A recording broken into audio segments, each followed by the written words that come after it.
Hello friend, this is Amit and welcome to civil गोली YouTube channel. दोस्तों, हमने IS 456/2000 जो कि RCC का कोड है, उसका पार्ट 1 इम्पोर्टेंट क्लोज कर लिए थे। हम हमने जो पोजोलानिक मटेरियल हैं, सीमेंट के IS कोड हैं, उनके बारे में डिस्कस किया था। आज बात करेंगे हम एग्रीगेट के बारे में। तो दोस्तों, वीडियो को स्किप ना करें, वीडियो लास्ट तक देखें। इसमें बहुत ही इम्पोर्टेंट क्लोज हम आज डिस्कस करेंगे। तो चलिए शुरू करते हैं एग्रीगेट से, जो कि आपका क्लॉज है 5.3। इसमें क्या है, एग्रीगेट के लिए कोड बताया है जिसमें कंप्लाई विद दी रिक्वायरमेंट, मतलब जो एग्रीगेट की रिक्वायरमेंट जिसमें पूरी करेगा वो है IS कोड 383 IS 383। अब हम देखेंगे 5.3.1 नेक्स्ट क्लोज। इसका जो क्लॉज है वो क्या बताता है, यहाँ से देखिए, aggregate should not contain more than 0.5% of sulphates as SO3। मतलब एग्रीगेट हैं जो आपके फाइन एग्रीगेट या कोर्स एग्रीगेट, उनमें 0.5% SO3 यानी सल्फेट, SO3 के फॉर्म में सल्फेट 0.5% से ज़्यादा नहीं होना चाहिए एग्रीगेट में। And should not absorb more than 10% of their own mass of water. और ये अपने जो इनका मास है उससे ज़्यादा वाटर, मतलब कितना, 10% से ज़्यादा अपने मास का ये एब्जॉर्ब नहीं करने चाहिए। तब जाकर हम कहेंगे कि ये गुड क्वालिटी के एग्रीगेट हैं। अब बात करेंगे हम, यहाँ पर देखिए note, some of the provisions of the code would require modification when these aggregates are used, specialist literature में भी कंसल्टेड फॉर गाइडेंस। ये कुछ नहीं है, एग्जाम पॉइंट ऑफ व्यू के लिए इम्पोर्टेंट नहीं है। अब आगे बात करेंगे हम साइज ऑफ एग्रीगेट के बारे में। साइज ऑफ एग्रीगेट देखते हैं। The nominal maximum size of coarse aggregate should be as large as possible within the limits specified, but in no case greater than 1/4 of the minimum thickness of the member। दोस्तों देखिए, कहना क्या चाह रहा है कि इसका जो मिनिमम साइज है, मतलब क्या कह रहा है ये, within the limit specified but in no case greater than 1/4 of the minimum thickness of the member।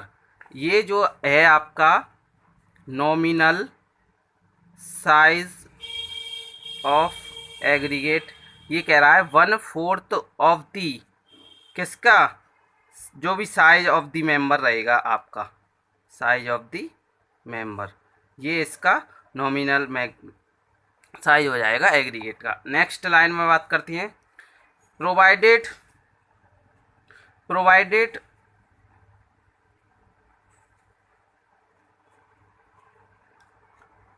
that concrete can be placed without difficulty so as surround all reinforcement thoroughly and fill the corners of the form। और ये कह रहा है कि जो आपके concrete के, जो जैसे आपका ये कॉलम, मान लो ये कॉलम है और इसमें ये आपके रीइंफोर्समेंट है, तो यहाँ पर ये कॉर्नर है ना, इनमें भी फिल अच्छी तरह से एग्रीगेट आपका हो जाना चाहिए। इतना तो साइज होना ही चाहिए कम से कम।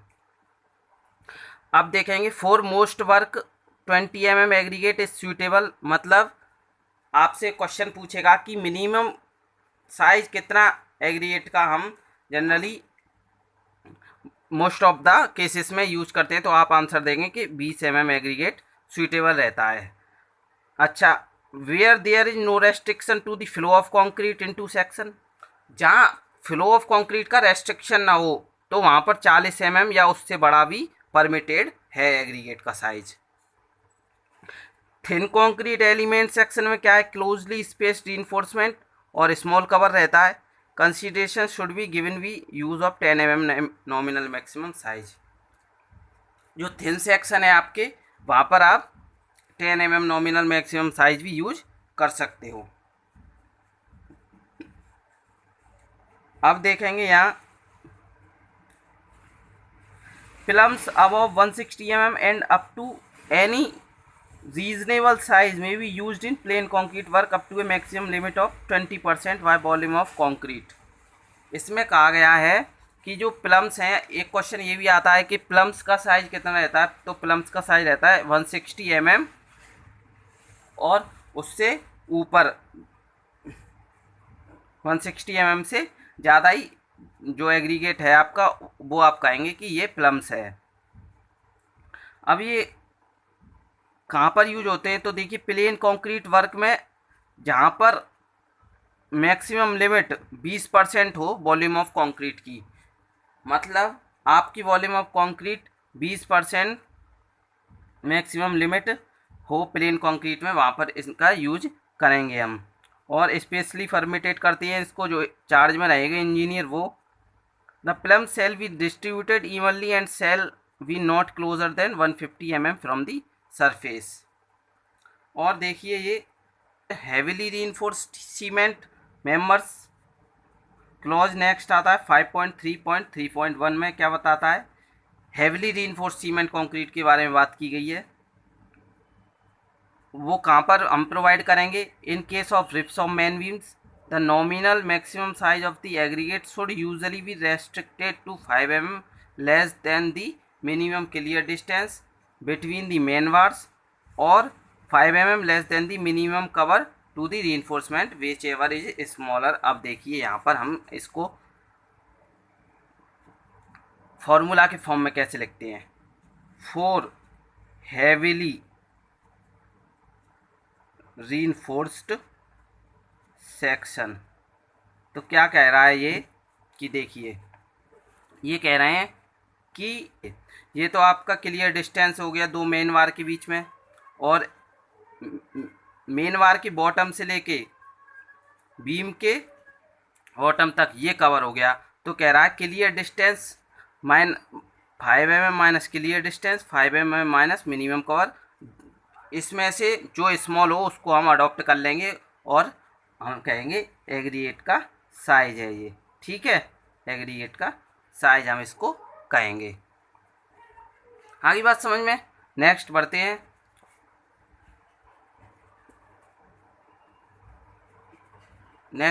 हम coarse and fine aggregate shall be batched separately करते हैं। 5.3.4 में कह रहा है ये all in aggregate may be used only where specifically. All in aggregate का मतलब क्या है, जिसमें फाइन एग्रीगेट भी हो आपका, कोर्स एग्रीगेट भी हो, उसको हम कहेंगे ऑल इन एग्रीगेट। अब वाटर के बारे में देखेंगे, वाटर कंक्रीट में वाटर कैसा इस्तेमाल होता है उसके बारे में। तो देखेंगे यहाँ से पोर्टेबल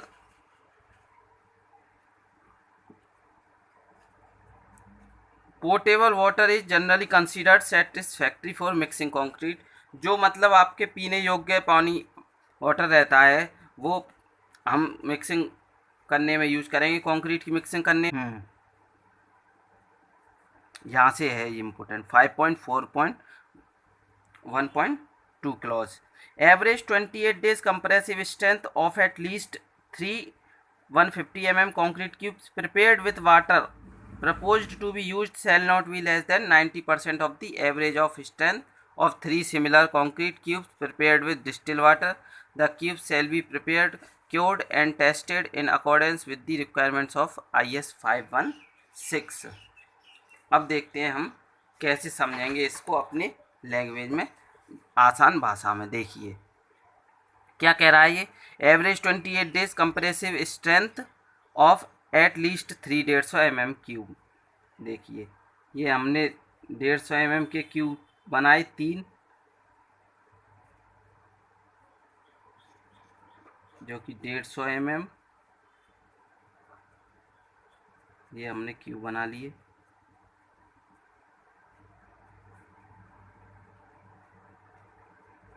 ये भी 150 mm है और इसका ये भी 150 mm है, सेम साइज के ये 3 क्यूब हमने बनाए।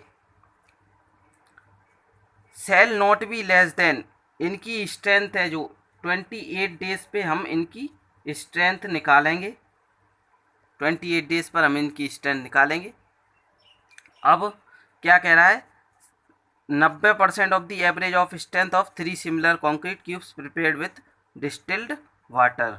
मतलब एक हमने ये कॉन्क्रीट क्यूब्स बनाए सादा वाटर से, और एक जो क्यूब बनाए थे हमने डिस्टिल्ड वाटर से क्यूब बनाए हैं। उनकी जो स्ट्रेंथ है, इनकी जो हमने पानी सादा वाटर से बनाए हैं, shall not be less then 90% of the average of strength of 3 similar concrete cube with distilled water. इनकी 90% से average of strength of 3 similar concrete cube separate with, मतलब 90% से कम नहीं होनी चाहिए इन क्यूब की स्ट्रेंथ। किस जो हमने डिस्टिल वाटर के बनाए हैं, इनकी 90% कम नहीं होनी चाहिए। 90% तो आनी ही चाहिए एटलीस्ट, इनकी स्ट्रेंथ 90% से कम नहीं होनी चाहिए। और जो वाटर हमें यूज करना है वो हमें बताया गया है IS 516 वाटर के लिए कोड। ये एग्ज़ाम में पूछता है, 1 डे एग्ज़ाम जो ऑब्जेक्टिव टाइप एग्ज़ाम होती है वो, उसमें। अच्छा, इसमें बताया गया है, देखिए, cement water propose to be used shall not be less than 30 minute. Initial setting time आपको जैसा कि पता है 30 मिनट से ज़्यादा नहीं होना चाहिए। और अब देखते हैं, ये इम्पोर्टेंट है 5.4.2, the pH value of water shall not be less than 6, मतलब 6 से कम नहीं होनी चाहिए आपकी pH वैल्यू ऑफ वाटर, 6 से कम नहीं होनी चाहिए, ठीक। 6 से कम नहीं होनी चाहिए आपकी pH वैल्यू ऑफ वाटर। मतलब क्या है इसका, 6 से कम नहीं, तो आपका जो वाटर रहने वाला है वो बेसिक नेचर का रहने वाला है मोस्ट ऑफ द केसेस में आपका बेसिक नेचर का रहने वाला है। मतलब 6 से कम तो होगी नहीं, तो 6 से कम नहीं, मतलब 7 से कम ही आपका एसिडिक जाने लग जाता है, तो स्लाइटली बेसिक नेचर का होने वाला है आपका, ठीक है। नेक्स्ट बात करें सी वाटर के बारे में। सी वाटर देखिए 5.4.3 क्लॉज में दिया हुआ है आपका सी वाटर, मिक्सिंग और curing of concrete with sea water. Curing क्या होती है, क्यूरिंग इसी में हम डेफिनेशन के थ्रू समझेंगे। क्यूरिंग वो है, जैसे आपने सीमेंट जो RCC आपकी सीमेंट कंक्रीट है, आपने कास्ट कर दी, जैसे आपने मान लो स्लैब कास्ट कर दी।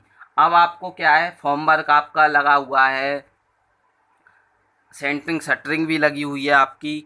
आपको क्या करना है, जो उसमें हीट लिबरेट होगी उसको प्रिवेंट करवाने के लिए उसको पानी से क्यूरिंग करनी है, वाटर से, या गनी वैक्स जो आपके जूट वैक्स रहते हैं, या आप स्टीम क्यूरिंग करवा सकते हैं उसके भाप के द्वारा, या आप सैंड की जो लिवीज़ हैं, आप जिसे क्यारी कहते हैं हिंदी में, सैंड की जो लिवीज़ बनाकर आप स्लैब पर उनमें पॉन्डिंग करवा सकते हैं। पॉन्डिंग मेथड से भी आपकी क्यूरिंग होती है।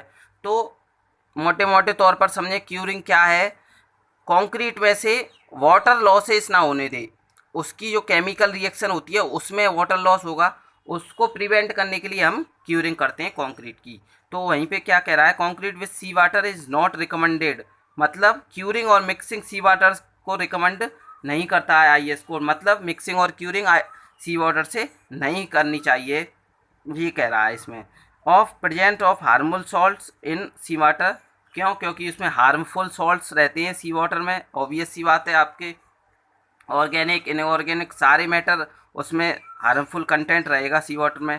Under unavoidable circumstances sea water may be used for mixing और curing in plain concrete with no embedded steel. अच्छा, हम वहाँ पर यूज कर सकते हैं सी वाटर का जहाँ पर हमें स्टील कंक्रीट में प्रोवाइड नहीं कर रहे हैं, मतलब PCC हम प्लेन सीमेंट कंक्रीट यदि वर्क कर रहे हैं प्लेन सीमेंट कंक्रीट में, तो वहाँ पर हम सी वाटर का यूज कर सकते हैं यदि हमारे पास पोर्टेबल वाटर नहीं है available. Having given due consideration to possible disadvantages and precautions including use of appropriate cement system.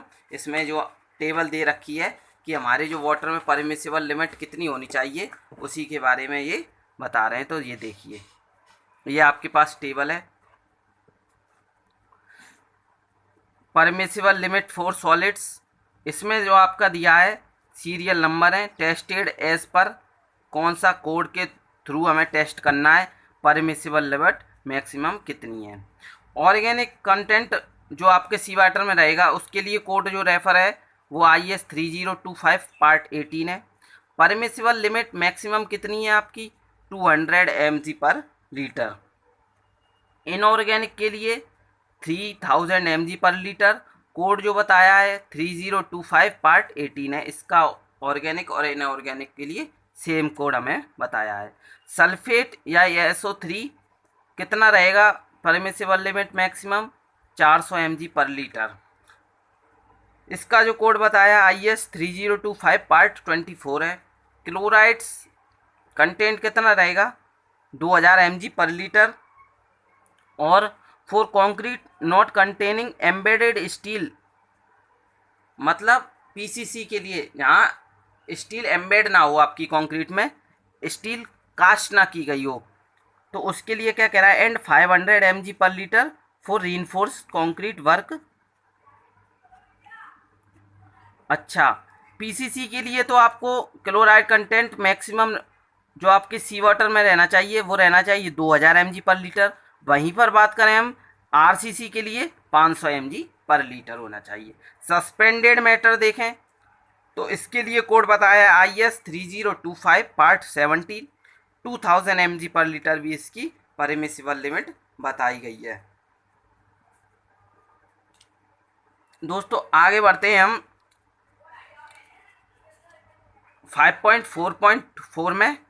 Water found satisfactory for mixing is also suitable for curing concrete, however water used for curing should not produce any objectionable stain or unsightly deposit on the concrete surface. वही कहा गया है कि आपको curing नहीं करनी चाहिए, क्योंकि क्यूरिंग करोगे सी वाटर से तो आपके स्टेन आ जाएंगे, दाग धब्बे आ जाएंगे सरफेस पर, और अनसाइटली डिपॉजिट भी आपका सॉल्ट का उस पर कॉन्क्रीट सरफेस पे डिपॉजिट हो जाएगा, जमा हो जाएगा। The presence of tannic acid और iron compound is objectionable.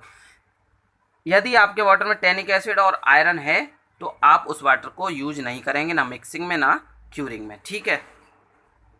Next बढ़ते हैं एडमिक्सचर में 5.5 क्लॉज। एडमिक्सचर क्या होते हैं? एडमिक्सचर वो केमिकल्स हैं जो कंक्रीट की इनहेरेंट जो क्वालिटीज़ हैं उनको इंक्रीमेंट करवा दे, उन्हें हम एडमिक्सचर कहेंगे। उनकी कोई भी केमिकल प्रॉपर्टीज़ में चेंज किए हुए बिना उनकी जो प्रॉपर्टीज़ हैं उनको इंक्रीज करवा दे तो हम उसे कहेंगे एडमिक्सचर, ठीक है। इसके लिए कोड है IS 9103। ऐसा अब तक पूछा नहीं गया है, आगे भी नहीं पूछेगा एडमिक्सचर के लिए कोड, ये इंपॉर्टेंट है। 5.6 reinforcement. Reinforcement shall be any of the following. Mild steel के लिए IS 432 पार्ट 1 या मीडियम टेंसाइल स्टील बार्स कहेंगे माइल्ड स्टील, या मीडियम टेंसाइल स्टील बार के लिए IS 432 पार्ट 1 हमें कन्फर्मिंग किया गया है। दूसरे पॉइंट में देखते हैं high strength deform steel bar, या हमें जिसे कहते हैं HYSD बार भी, तो उसमें है 1786 HYSD बार भी हम इसे कहेंगे। उसके लिए कोड है IS 1786। Hard drawn steel wire fabric conforming 1566। Structural steel conforming to grade A IS 2062, इसका कोड हमें बताएगा है। अच्छा, यहाँ देखते हैं 5.6.3 में modulus of elasticity of steel shall be taken as 200 kilonewton per mm²। Yield strength characteristic yield strength of different steel shall be assumed as the minimum yield stress upon 0.2% proof stress specified in the relevant Indian standard. इसमें क्या कहा गया है देखिए, इसका formula हम लिख देते हैं। क्लॉज 5.6.3, इसमें जो मॉडुलस ऑफ इलास्टिसिटी है, मतलब ई कितना बताया है 200 किलोन्यूटन पर mm² आपकी होनी चाहिए, ठीक है। अच्छा, एक और बताया यील्ड स्ट्रेंथ, यील्ड स्ट्रेंथ वो कितनी होनी चाहिए? मिनिमम यील्ड स्ट्रेंथ, ये करेक्टरिस्टिक है, characteristic yield strength, minimum yield strength upon 0.2% proof stress, ये आपकी यील्ड स्ट्रेंथ। तो दोस्तों चलिए, हमने यहाँ तक बात की, वाटर कर लिया हमने, एग्रीगेट कर लिए, साइज कर लिया एग्रीगेट का, इंपोर्टेंट क्लोज कर लिए। तो दोस्तों कैसा लगा आपकी वीडियो को लाइक करें और इसको ज़्यादा से ज़्यादा शेयर करें, और चैनल पर आपने तो चैनल को सब्सक्राइब करके बेल आइकन प्रेस करके, और बेल आइकन में भी ऑल पे क्लिक करें। Thank you very much, bye, love you.